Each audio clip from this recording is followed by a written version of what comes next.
Welcome to part 2 of the Disgruntled Danny review of Wicked the Musical. Now, I've pointed out before, I'm a tattooed metalhead, so I was going there under duress, and there were a few things which I didn't like about Wicked the Musical. First of all, there's something about the plot, because this is the origin story of the Wicked Witch of the West from The Wizard of Oz, and I know fuck all about The Wizard of Oz. I think I've seen it 3 times. The last time was probably over 30 years ago. But this is the origin story. It's like the Rogue One of The Wizard of Oz. And I've noticed a few times now with films and with this musical, when it's like a prequel or an origin story, if in the original production the villain was female, in the prequel they have to explain that by her being mistreated by men, because as we know, all white men are evil, vindictive bastards. And secondly, there are a lot of jokes about I haven't looked into this, the good witch of wherever, the blonde woman. There are quite a lot of blonde jokes which were funny to a point,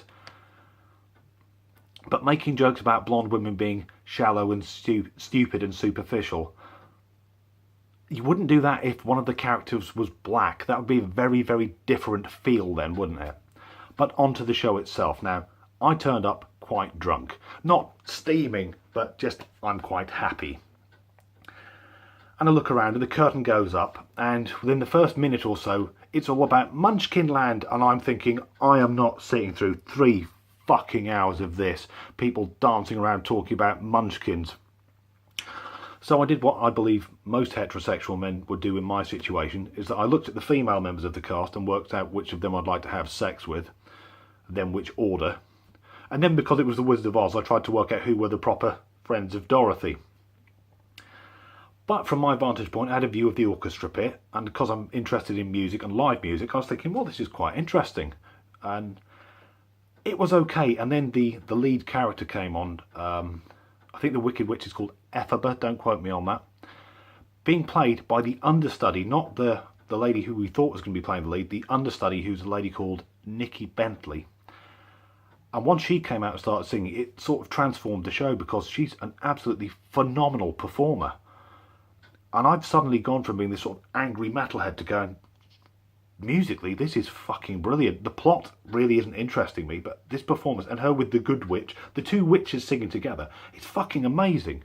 I mean, there was one bit which everyone who'd seen Wicked goes, the song Defying Gravity, when she flies, it's amazing. It's the most wonderful thing you'll ever see.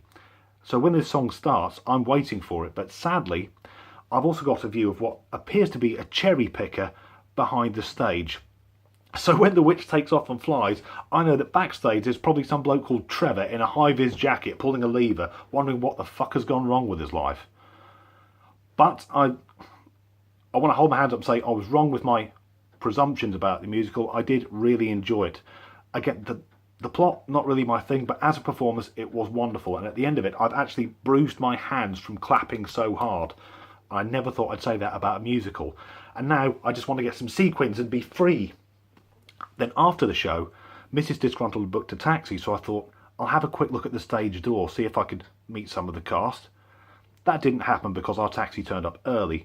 But what I did find is that as a metalhead, I've got a bit of a reputation, as we all do, for being a bit rowdy. People who go to musicals are a different league of fucking crazy. At the stage door, it was like a fucking military operation with these Range Rovers pulling up to get the cast out before the lunatics were over waving their fucking programmes. So there we go, Wicked the Musical. Surprisingly, Disgruntled Danny gives it 9 out of 10.